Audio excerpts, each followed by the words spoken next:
Bom dia, está no ar mais uma edição do ESB Informa. Bom dia, na edição de hoje, o Festival de Cinema Pocazói acontece em Vitória da Conquista. Alunos da Universidade Estadual do Sudoeste da Bahia vão a eventos internacionais. Semana do Perdão é realizada nas bibliotecas dos 3 campi da UESB.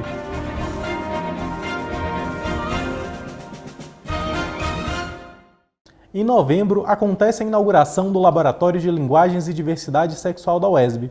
Confira na reportagem de Bruna Fentanes. O Laboratório de Linguagens e Diversidade Sexual, LALIDES, será um projeto de extensão universitária coordenada pelo professor Marcos Assis Lima. Inicialmente, o LALIDES compartilhará espaços e equipamentos utilizados pelo grupo de pesquisa em práticas, escritas e narrativas do programa de pós-graduação em Comunicação e Linguagens da UESB, até que tenha espaço próprio. Entretanto, o laboratório, de modo a ampliar seu alcance, funcionará primordialmente em ambiente virtual. O objetivo, com a criação da plataforma, é propor um espaço privilegiado para trocas e interações entre os responsáveis pelo site e o público-alvo. O LALIDES é uma plataforma virtual para atender a comunidade LGBT, dando voz a essas pessoas. Ele pretende incentivar as narrativas de vida, seja escritas por fotos, audiovisual, todas as linguagens, trazendo essas pessoas que não têm muito espaço na mídia tradicional para um espaço onde elas possam existir. O LALIDES se propõe a ser um espaço de difusão de informações sobre a diversidade sexual e visibilidade para as pessoas LGBTQI da região sudoeste da Bahia, por meio da realização de conferências, palestras, cursos e oficinas. É uma proposta para poder ajudar a cidade de Vitória da Conquista, que também é uma cidade muito conservadora, e tirar essas pessoas da sombra. Nós vamos fazer o lançamento do site, que é o Laboratório de Linguagem e Diversidade Sexual, no dia 22 de novembro, auditório 1 do módulo de Medicina. Então está todo mundo convidado, eu espero que seja um público bastante afetuoso. Agora é a hora do nosso quadro Papo Cultural. Os repórteres Nathalie Khrushchevsky e Edgar Neto falam sobre cinema e literatura. Acompanhem. Olá! O Papo Cultural de hoje começa trazendo uma dica de filme para quem quer curtir o final de semana em casa. O filme é o pseudo-documentário Rolling Thunder Revue, a Bob Dylan History by Martin Scorsese, lançado em junho pelo serviço de streaming Netflix. Como o próprio nome já diz, o filme conta um pouquinho da trajetória do cantor norte-americano Bob Dylan e foi dirigido por Martin Scorsese. O filme é considerado um pseudo-documentário, porque apesar de ter o formato documental e apresentar fatos e relatos verídicos, isso se mistura com partes ficcionais, sem deixar claro o que é realidade e o que é ficção. O filme se passa justamente durante a histórica turnê de Bob Dylan, Rolling Thunder Revue, uma turnê que rodou os Estados Unidos, focando principalmente em pequenas cidades e casas de show. A estética peculiar e a confusão entre realidade e ficção presentes no filme contam um pouco de como funciona a mente de Bob Dylan, que inclusive já foi vencedor do Prêmio Nobel de Literatura. Então, seja você fã de Dylan ou não, vale a pena assistir e conhecer um pouco mais sobre a história desse grande artista. Mas nessa época eles dançavam pelas ruas com peões frenéticos, e eu me arrastava na mesma direção, como tenho feito toda a minha vida. Sempre rastejando atrás de pessoas que me interessam, porque, para mim, pessoas mesmos são os loucos, os que estão loucos para viver, loucos para falar, loucos para serem salvos, que querem tudo ao mesmo tempo agora, aqueles que nunca bocejam e jamais falam chavões, mas queimam como fabulosos fogos de artifício, explodindo como constelações. Escrito em 1951, em um rolo único de papel de 40 metros acoplado a uma máquina de escrever, On the Road tornou Jack Kerouac um dos maiores escritores americanos de todos os tempos. O livro conta a saga de Saul Paradise e seu amigo, Jim Moriarty, viajando pelas estradas de leste a oeste dos Estados Unidos na década de 40. A obra influenciou uma geração de artistas brilhantes como Bob Dylan, Martin Scorsese e até hoje é uma grande referência cultural do século XX. A seguir, atendimentos psicológicos são realizados gratuitamente na UESB.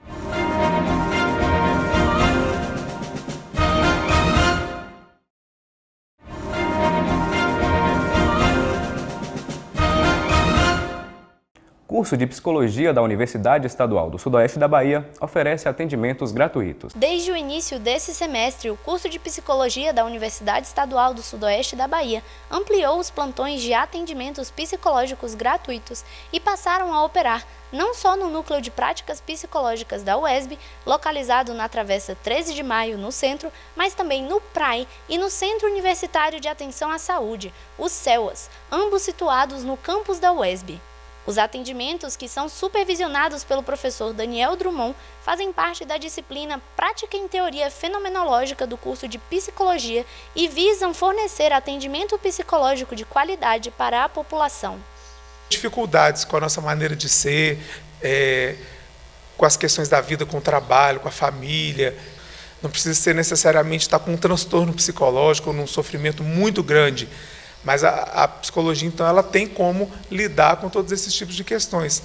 Além de prestar um serviço para a comunidade, os atendimentos são fundamentais para a formação dos estudantes de psicologia. A gente passa um semestre inteiro estudando sobre essa disciplina e quando chega nesse semestre no plantão a gente tem a possibilidade de desenvolver essas teorias, de aplicar essas teorias e ver como que isso é na realidade, né? É importante a gente ter esse olhar para a prática, vindo da prática, né? Os atendimentos psicológicos desse semestre serão realizados até o dia 29 de novembro, mas retornarão no ano que vem. Para as consultas é necessário apenas comparecer a um dos locais nos horários de atendimento, já que não é necessário o agendamento prévio. Para mais informações sobre horários e endereço, é só acessar o site da UESB. Bibliotecas dos 3 campi da UESB promovem a Semana do Perdão e usuários poderão resolver pendências com essa iniciativa. Saiba mais na reportagem de Tiago Araújo. Em comemoração à Semana Nacional do Livro e da Biblioteca, as bibliotecas dos 3 campi da Universidade Estadual do Sudoeste da Bahia irão realizar a Semana do Perdão. Entre os dias 21 e 31 de outubro, os usuários das unidades poderão resolver as pendências existentes com as bibliotecas. O aluno pega 3 livros, ele pode ficar por 10 dias, aí ao atrasar o livro é gerado 2 dias de multa para cada dia de atraso. Alunos, professores, funcionários, estagiários e prestadores de serviços poderão ter suas multas por atraso retiradas ao procurarem a biblioteca do campus do qual fazem parte. A Semana do Perdão, ela possibilita o quê? Que o livro volte a circular e que o aluno possa voltar a pegar mais livros, o que só contribui com o conhecimento dele. A Semana do Perdão é comemorativa à Semana Nacional do Livro e da Biblioteca, instituída no ano de 1980 pelo decreto de número 84.631, cujo objetivo era o de incentivar a leitura e a construção do conhecimento através do acesso às mais diversas formas de manifestações artísticas e culturais. Também visava a divulgação do profissional bibliotecário e a atualização e o desenvolvimento deste profissional. O intuito é trazer esses estudantes que estão devendo à biblioteca. Muitos deles preferem ficar com o livro em mãos do que devolver no período certo, porque precisa, já renovou 3 vezes e não tem como renovar mais. Qual é a nossa intenção?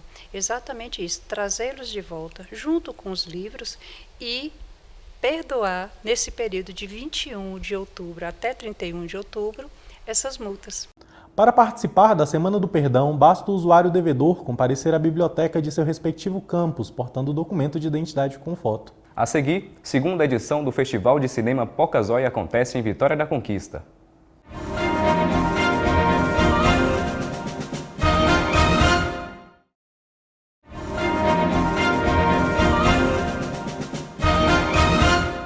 O Festival de Cinema do Sudoeste Baiano acontece em Vitória da Conquista durante o mês de novembro. O Pocazói é um festival gratuito, realizado pelo Procine em parceria com o curso de cinema da UESB, o Janela Indiscreta e o Centro de Cultura Camilo de Jesus Lima. O evento busca incentivar as produções universitárias nordestinas e também do Sudoeste Baiano. O nosso Pocazói, ele tem o objetivo, de difundir e de fazer com que as pessoas reflitam sobre a atividade cinematográfica na nossa região. A Conquista tem um histórico de cinema muito grande. Dos nomes de cinema, das salas de cinema. Temos uma mostra importante, que é a Mostra Cinema Conquista. Mas a gente percebeu a necessidade de um espaço que a gente pudesse exibir mais filmes da cidade, os filmes produzidos, e a produção vem aumentando. O Festival Pocazói, agora em sua segunda edição, conta com 2 categorias para as premiações: Produção Universitária Nordeste e Produção Universitária Sudoeste Baiano. As exibições acontecerão no Centro de Cultura Camilo de Jesus Lima. No ano passado foi uma experiência quase que experimental, digamos assim. A gente, na vontade, um grupo de alunos e nós, professores, nós, né, lançamos a ideia, conseguimos a pauta no Centro de Cultura, a partir, né, dessa parceria. O festival ele tem 2 mostras competitivas, que é a do Sudoeste Baiano, a produção universitária do Sudoeste Baiano e do Nordeste, então abrindo nessas 2 categorias aí para que a gente consiga ter acesso a mais filmes, ao que outras universidades também estão produzindo, não só a nossa aqui da nossa cidade. As sessões da segunda edição do Festival de Cinema vão acontecer entre os dias 19 e 21 de novembro. Os vencedores em cada categoria serão premiados com o troféu Festival Pocazói. Para conferir a programação, fiquem atentos à página do festival no Instagram. Incentivo à pesquisa leva estudantes da UESB a eventos internacionais. A formação universitária alcança novos matizes com os programas de pesquisa e extensão oferecidos por instituições públicas de ensino. É o caso dos estudantes da UESB que participam do projeto de pesquisa Jornalismo Importa. Na segunda edição do Jornalismo Importa, do evento, que foi em 2018, logo depois, um grupo de alunos que participou da organização do evento percebeu, junto comigo, que a gente poderia continuar as discussões sobre jornalismo e também sobre a prática do jornalismo. Então, nós nos reunimos e começamos a estudar alguns textos. Recentemente, os participantes do grupo de pesquisa Jornalismo Importa enviaram suas pesquisas para 2 eventos internacionais: a CBCC, Conferência Brasileira de Comunicação Cidadã, e o ALAIC, Associação Latino-Americana de Investigadores em Comunicação, ambos com o objetivo de debaterem a comunicação latino-americana. Participar de eventos assim é primordial, né, para a formação do aluno, ainda mais na graduação, porque você consegue ter um horizonte de como que é a área acadêmica e de o que você pode fazer no futuro nessa área acadêmica. É através do fomento à pesquisa que alcançamos o desenvolvimento aprofundado das mais diversas áreas de conhecimento. E esses jovens já estão fazendo a sua parte. A escritora Júlia Santana lançou esse ano o seu mais novo livro, Vozes. Confira os detalhes sobre a publicação na entrevista com Lucas Oliveira. Bom dia, estamos aqui hoje com Júlia Santana. Júlia é escritora e publica no seu blog Quebrei a Máquina de Escrever. Júlia estreou na literatura com seu livro A Linha de Rumo, um drama familiar que concorreu ao Prêmio Kindle de Literatura. Agora, Júlia publica o seu mais novo livro, Vozes, Assédio Sexual na Universidade. Bom dia, Júlia. Júlia, eu queria saber o que te motivou a mudar da literatura de ficção para a literatura de não ficção. Eu cursei jornalismo e durante toda a faculdade eu ouvia sobre jornalismo literário. E como eu já sabia que combinaria um pouco o meu amor por literatura com o meu amor por jornalismo, eu sabia desde o começo que eu queria escrever um livro-reportagem como trabalho de conclusão de curso. Então, quando chegou o momento, o que eu precisava fazer era escolher o tema, porque eu já sabia que eu queria escrever um livro-reportagem. E eu acabei me apaixonando por esse processo do livro-reportagem, mais do que eu esperava, digamos assim. Então, realmente foi essa saída da ficção para uma escrita mais factual, mas ao mesmo tempo mantendo o que eu amava sobre literatura. Júlia, qual foi a maior dificuldade de escrever um livro sobre assédio sexual na universidade, dentro do ambiente universitário? Estando na universidade, eu acabei me sentindo bastante abalada pelas histórias que eu encontrei. Eu tinha muito medo de não fazer jus às histórias que eu estava ouvindo, de acabar falhando com as vítimas de alguma forma, porque principalmente foram mulheres que eu encontrei que são muito parecidas comigo em diversos aspectos. E a principal dificuldade que eu encontrei foi justamente uma barreira psicológica que eu tive com enfrentar essas vítimas, conversar com essas vítimas que são tão parecidas comigo. E foi uma dificuldade também encontrar mulheres dispostas a falar e encontrar dados além dos que eu estava ouvindo, né? Porque dados físicos, provas físicas, evidências físicas. Foi difícil até entrar em contato com as universidades para poder receber algumas respostas delas sobre quais são as políticas delas para assédio sexual. Então, além dessa barreira psicológica, eu encontrei a dificuldade justamente porque o assédio ele é muito apagado dentro da universidade. Júlia, você acha que escrever um livro de não ficção foi mais difícil do que escrever os seus livros anteriores ficcionais? Sim, escrever não ficção é mais difícil do que escrever os livros ficcionais, porque os livros ficcionais são histórias que eu criei e que, apesar de que eu falo que eu quero fazer justiça com meus personagens porque são personagens que eu amo e tal, não é a mesma coisa de saber que existem pessoas reais e que eu tô contando as histórias delas. Não são as minhas histórias que vieram da minha cabeça, não. São coisas que aconteceram e eu vou ter que reproduzir o que aconteceu, mesmo que seja a minha própria narrativa, eu vou ter que reproduzir o que aconteceu de forma que faça justiça a essas pessoas. Então eu já escrevia com a expectativa não só das pessoas que leriam, mas das pessoas que viveram aquilo ali. Então eu acabei encontrando essa dificuldade maior em realmente sentar e escrever e produzir uma narrativa que fosse justa com as pessoas. Júlia, num curto período de tempo, você lançou seus 2 últimos livros, A Linha de Rumo e Vozes. Os seus leitores podem esperar de você mais um lançamento recente? Eu pretendo escrever mais um livro, o primeiro rascunho de um livro agora no mês de novembro, que faz parte de um concurso mundial que acontece todo ano, que foi onde eu escrevi A Linha de Rumo.